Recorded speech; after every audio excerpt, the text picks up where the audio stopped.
Today, Erdogan pivots to the Middle East. Anti-government protests continue in Kenya. Outrage at gender-based violence in India, and the UK holds 3 key by-elections. From TLDR News, this is your daily briefing for Friday the 21st of July, 2023. On Friday, Turkey's President Recep Erdogan announced plans to meet with Israel's President Benjamin Netanyahu as part of a larger tour of the Middle East. This week alone, Erdogan has visited Saudi Arabia, the United Arab Emirates and Qatar, both to improve diplomatic relations and also secure investment agreements.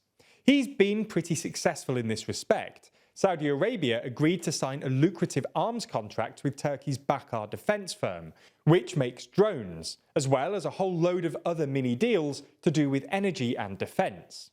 In the UAE, Erdogan signed another $50 billion worth of investment deals, which comes hot on the heels of a Turkey-UAE free trade deal inked in March after Turkey's presidential election. Erdogan has been making a bit of a stir on social media by using the trips as a PR trip for Turkey's first domestically produced electric car, the TOG, which he gifted to MBS and the leaders of the UAE and Qatar. Erdogan's apparently cosy relations with the Gulf states marks a significant diplomatic pivot. Turkey fell out with most of the Gulf states, especially Saudi Arabia in the 2010s, over Erdogan's support for the Muslim Brotherhood, which emerged in the aftermath of the Arab Spring. Saudi Arabia and the other Gulf monarchies weren't so keen because they saw the Muslim Brotherhood as a threat to regional stability. Relations deteriorated further in 2017 when Saudi Arabia, the UAE, Egypt and Bahrain blocked Qatar, a Turkish ally, over its alleged support of the Muslim Brotherhood and ties with Iran.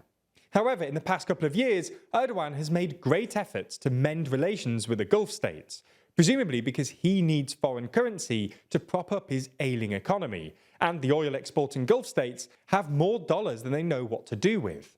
In this respect, Erdogan has been pretty successful.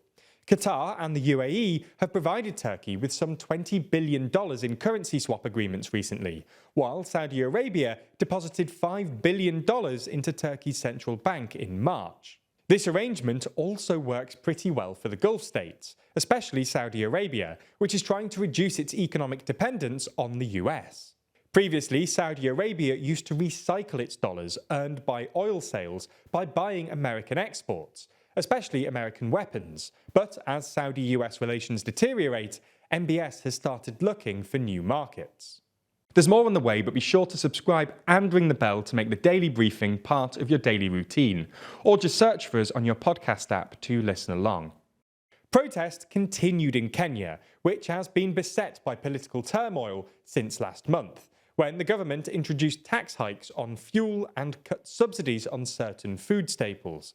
Like many countries around the world, Kenya is struggling with a cost of living crisis incurred by a global rise in food and fuel prices.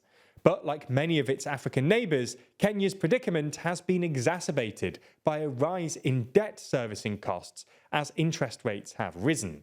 President William Ruto said last month that he needed to raise rates to balance state finances and avoid a sovereign default. At least 20 people have been killed in the protests, mostly civilians shot by police, and over 300 have been arrested. The protests began last month, but they've been given renewed vigour by the opposition, led by former Prime Minister Odinga, who's called for protesters to return to the streets this week. Ruto has accused Odinga of, quote, seeking leadership of Kenya through bloodshed, death and destruction of Kenyan property, while Odinga and his allies have accused Ruto of being out of touch and reneging on campaign promises to prioritise Kenya's poor. So that's what's been happening in Kenya today. Let's move and discuss what's been happening in India. Outrage has been sparked in India and across the world after video footage went viral of 2 women being paraded naked by a mob of men before allegedly being gang raped. The incident took place on the 4th of May in India's northeastern state of Manipur, where ethnic violence has plagued the state for more than 2 months. The video of the incident prompted Prime Minister Narendra Modi to break his silence over the conflict, saying the incident had shamed India, that no one guilty will be spared, and adding that what happened to the daughters of Manipur can never be forgiven. 78 days after the incident, and only after the video went viral, police made their first arrest of one of the men involved. They've also opened a case of abduction, gang rape and murder against the other individuals. The police's delayed response has prompted criticism and accusations that they failed in their duty to help victims and enforce the law. The wider ethnic conflict is between the two largest groups in the area, the majority Métis people and the minority Kuki people. More than 60,000 people have been forced from their homes, while at least 130 people have been killed, as security forces struggle to end the violence. There are many reasons behind the latest violence, but one of the significant factors behind the recent flare-up is Kuki opposition to demands from Métis people to be granted official tribal status. If you want more content like this from TLDR, then make sure you check out Nebula, where each week we release a roundup of what's been happening in Westminster in our series This Week in Parliament. On Thursday, voters in 3 constituencies across England went to the polls in by-elections that are seen as tests of both Sunak and Starmer's leadership. Pundits in the last few weeks suggested that all 3 by-elections, which were caused by Tory MPs resigning, could be lost to opposition parties. As it turns out, only 2 of them were. In Selby and Ainsty, Labour overturned a 20,000 vote Tory majority. In Somerton and Frome, the Lib Dems similarly overturned a 19,000 vote majority.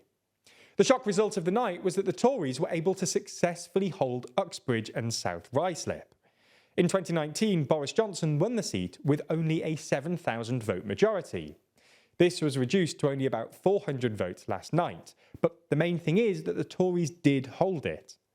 Now, it's worth saying that the main reason that Labour probably were not successful in taking the seat is because of the expansion of the ultra-low emission zone, or ULEZ, which has been introduced by the Labour Mayor Sadiq Khan, so any extrapolations nationally about their inability to take this seat probably aren't all that appropriate. Nonetheless, if you want to know more about this story, we've released a full video about this on the TLDR News UK channel. You can find it linked below. We end with some uplifting news for the people of Amsterdam, as the city's council has banned cruise ships from the city centre in a bid to cut pollution and reduce visitor numbers. Amsterdam attracts some 20 million visitors per year, which has put the city and its residents under some pressure. A statement from the D66 party, which jointly runs the city with 2 others, said polluting cruise ships are not in line with the sustainable ambitions of our city. It means the cruise terminal on the river near the main train station will close, though a timeline has not been finalised. That's all we have time for on YouTube, but the briefing isn't over.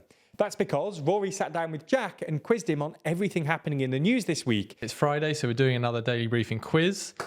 Yes, thank you. Can you see that? Oh. Scab. No!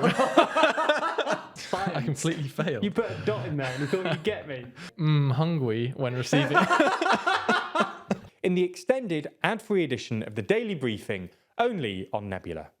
That's the streaming service we're building with a bunch of our creator friends, many of whom you're likely to be already watching. That means that by signing up, you not only get an extended ad-free daily briefing every single day, you also get to watch exclusive and ad-free videos from the best educational creators on YouTube. That's things like Real Life Law's incredible Modern Conflicts, which breaks down contemporary disputes around the world, Neo's Underexposure, which beautifully dives into complex and shadowy topics you've always wanted to know more about, or Extremities from Wendover Productions, which uncovers some of the world's most remote places. All of these are only available on Nebula, just like our extended daily briefings and a whole bunch of other exclusive TLDR content which never comes to YouTube. If you want to sign up, use the link in the description so that they know you came through us. That helps us out a whole lot,